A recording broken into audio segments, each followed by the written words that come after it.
Welcome to our new documentary series, Obersalzberg Then and Now.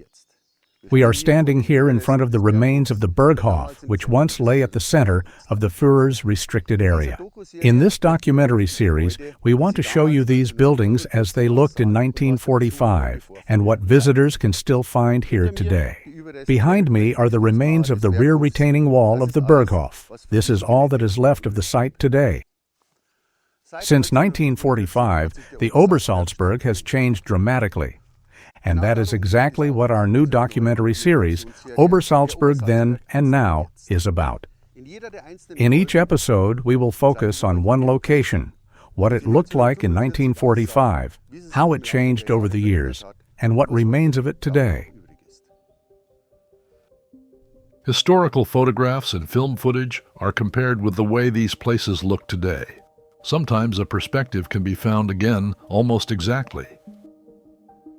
Sometimes a place has disappeared completely, such as the SS barracks that once stood here on this site. And sometimes it is only through old footage that we begin to recognize what is still hidden in the landscape today. This kind of comparison is especially fascinating at the Obersalzberg, because many buildings were destroyed, demolished, or deliberately removed from the landscape after 1945. Such as the former country house of Hermann Göring, which was taken down in the late 1990s. The history of this place is not always visible at first glance. You have to search for it. In the first episode of our series, we will show the Berghof, which stood at the center of the Führer's restricted area. What had once been Haus Wachenfeld was transformed in the 1930s into a representative residence and a place of power. The Berghof was a private retreat, a stage for propaganda, and a political meeting place, all at once. This was where images were created that were meant to show Adolf Hitler in seemingly private moments in the mountains. Images of calm, nature, and closeness. But this staged image stood in direct contrast to the reality of the regime. When you look at this area today, it is difficult to imagine that one of the most famous buildings of the Third Reich once stood here. The Berghof itself has disappeared, but traces can still be found in the terrain, making the former location tangible again. In the first episode of our series, we will show where the Berghof actually stood, how it developed from Haus Wachenfeld into a center of power, and which traces can still be seen today. Only a few meters away from the Berghof stood the Hotel Zum Türken, which we will take a closer look at in the second episode. Before the Nazi period, it was a well-known hotel on the Obersalzberg. Later, it became part of the immediate power structure of the National Socialist regime.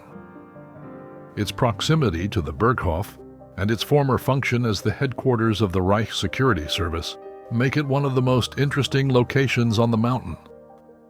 The Hotel Zum Türken is especially fascinating for a then and now format because it survived the bombing of the Obersalzberg almost undamaged. Another central location was the Platterhof. Its history goes back a long way. What had once been the traditional Pension Moritz was heavily rebuilt during the Third Reich and turned into the Platterhof, becoming an important part of the Obersalzberg. Hardly any other place shows the transformation of the Obersalzberg as clearly as the Platterhof. From a simple guest house to the so-called People's Hotel of the Third Reich, from its post-war use by the Americans to today's tourist parking area, in our episode about the Platterhof, we will show how this place developed over more than 150 years. High above the former restricted area stands the Kehlsteinhaus, or, how Americans know it, the Eagle's Nest. It will be the focus of our fourth episode. Hardly any building in the region is better known internationally. For many visitors today, it is primarily a spectacular excursion destination, but its construction was closely connected to the staged image of the Obersalzberg. The Kehlstein Road, the tunnel, the elevator, and the building itself were technical and architectural prestige projects. The then and now comparison is especially impressive at the Kehlsteinhaus, because the building still exists almost unchanged. But here, too, it is important to separate myth from reality. Many of the stories surrounding the Kehlsteinhaus are either inaccurate or historically incorrect. Yet the history of the Obersalzberg did not only take place above ground. Beneath the buildings, an extensive system of bunkers, tunnels, and caverns was created. These installations primarily served as air raid shelters and as connections between individual buildings within the restricted area. Only a few sections are still accessible today. Most of the underground facilities are closed, filled in, and now exist only in historical plans and in the memories of contemporary witnesses. In a separate episode, we will focus on the bunker systems, which are among the most fascinating but also most complex topics at the Obersalzberg. We will show what remains of these air raid protection facilities today. Around the Berghof, the center of the Führer's restricted area, private residences and representative estates were built for leading National Socialists. Hermann Göring, Martin Bormann, and other high-ranking representatives of the regime settled here, or used buildings in the immediate vicinity of Hitler's residence.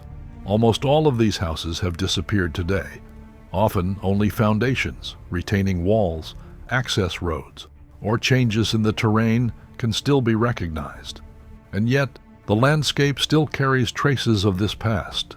These are exactly the traces we want to make visible in this series, not as myth, not as sensation, but as a historical reconstruction on location.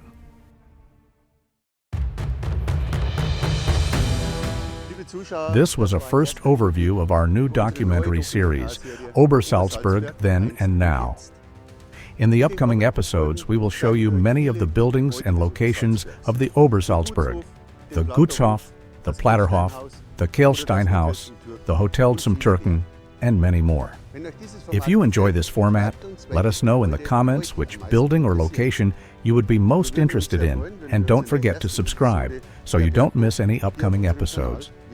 We would be very happy to see you again here on our channel for the first episode of the series, the Berghof.